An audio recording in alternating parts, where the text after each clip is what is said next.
Hi, this is Kabira, and this is a video that I've come up with to talk about anxiety. 1 out of 14 people in the world are going through anxiety, and most of them don't even know that they have this disorder.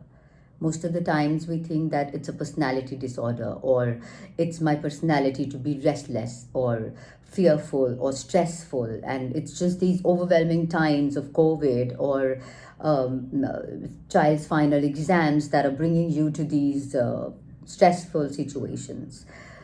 Imagine I'm a psychologist, and before that, I must tell you that everybody in this world goes through these kind of feelings once in a while. And there was a time when I used to face a lot of anxiety myself. People used to think I'm rude, arrogant, and the fact is, I'm not rude, I'm shy, I'm not arrogant. Well, I used to have very lame opinion about myself at one point of time. It is just that when used to see people, I used to struggle to have conversations. I used to think what they'll think about me, how they will judge me, or whether I will manage to cope with their expectations well or not. And I'm sure you must be very aware of this feeling, which is holding you back sometimes when you want to talk to people, when you want to get into a new setup. There's this tingling feeling in your heart and mind. It is like your heartbeat is racing, you sweating, and you really you don't know how to deal with it. Your body and mind seems to be disassociated with each other. Well, you can't be happy in those situations. There's a feeling of complete restlessness, complete helplessness, and it is like somebody else is driving your car. You're not in charge. And it's a very sad feeling. The anxiety causes panic attacks, anxiety leads to depression, and in a lot of cases, anxiety also leads to suicide. It's time we open our eyes and help each other, try and help each other, especially after these overwhelming times of COVID. And now that we have these third wave just stepping onto our heads, we need to really be geared up with ourselves, our mental health, and our loved ones. Today, I'm going to really briefly give you 3 tips to start with. And this helped me personally. This has helped my clients. In fact, one of my clients told me that this first coping strategy that I'm going to talk about had really given her wings. And it replaced anxiety with adventure and excitement. So, the first one is do it bad. Often people who have anxiety think too much. We overthink so much that we kind of abandon the whole project. There was a time when I used to work and I was an achiever, and then there was a time when I got into a phase which is a little sadder. And that was the time when people thought they decided that I'm lazy, because I would rehearse in my mind about my work. I would think about it so much that I would probably just do it at the end. People who have anxiety overthink, they have problems deciding, so much so that if I have to, this talk was rehearsed 10 minutes back, but in my mind I must have been rehearsing this like 3 years back, as an example. So the first tip is think, but don't think too hard. Just let yourself take a wrong decision.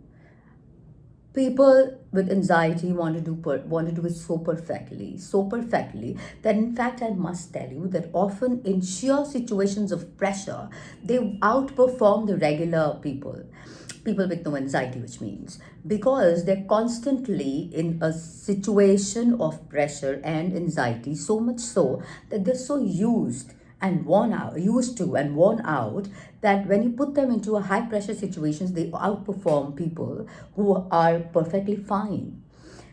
But then that's not the rewarding statement. The number one tip that I'm talking about is do it bad. Do not overthink. Do not try and take a perfect uh, decision, perfect solution to a problem. You cannot be perfect in whatever space you are. Hence, if I have to do something, I might just start it, go by the flow, and just do it. And more than often, when you look back, it's not so bad. because you've kind of done something rather than doing nothing and abandoning the whole project, thinking that you will never be able to decide and come to a perfect solution. My second tip for the day is forgive yourself. Be kind. This is something that my dad had taught me, probably unknowingly. He wasn't a psychologist, but then it came with us as children, to like ourselves, to love ourselves in whatever situation we are. You have to understand that you cannot be perfect. You cannot make everybody happy in every situation. There will be people who will be hurt. There will be people who will feel bad about you. There will be tasks that will go perpetually wrong, and thinking that I'm not a great mother, I'm not a great father, I've not been able to give the best to my wife. I have a relationship issue, an emotional trauma, and whatever stressful situation that you've been in life. Maybe it's moments ago, maybe it's in the past. Forgive yourself. Forgive yourself before you even practice forgiving others. Be kind to yourself. That's okay. It's okay. I goofed up. I fucked up. It's okay. It's it's like that. I'll tell you something. Think about something today that you can forgive yourself for and write it down. It's going to help. My third tip is it really helps having a purpose. It really helps to have a sense of belonging. Very, very important. There are people. I was reading this book, and one of the very senior neurologists have mentioned that most of the people who have poor health often do not have anybody in their lives that they can work for.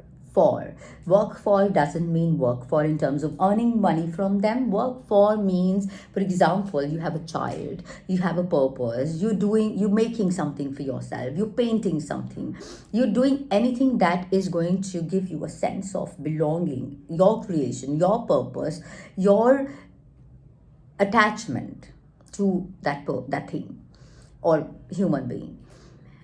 It's very important. It's very important to have the sense of appreciation, to feel that somebody needs you. And trust me, even they don't appreciate, but if you know that they need you and you're doing something for somebody, it works for you very well. Anxiety is something that really it crawls on your body, and it eats your skeleton, it eats your bones, it's something that only you can figure out how bad it is. I'm not talking about anxiety that happens when you see a snake and you run away, but anxiety that paralyzes you, that interferes in your day-to-day life, that doesn't let you be yourself. Anxiety that nobody understands, and nobody understands you as well.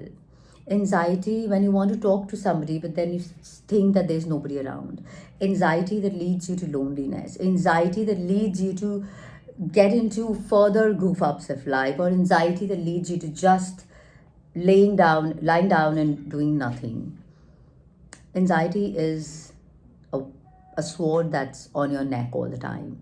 Imagine somebody telling you what's wrong with you, what's wrong with your whole life every second. It's toxic. And that's how anxiety is. It's toxic.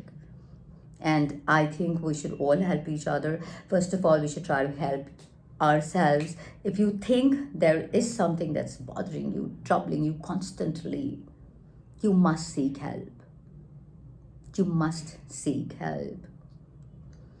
And first of all, try and do whatever we've discussed here. Maybe it helps you to begin with.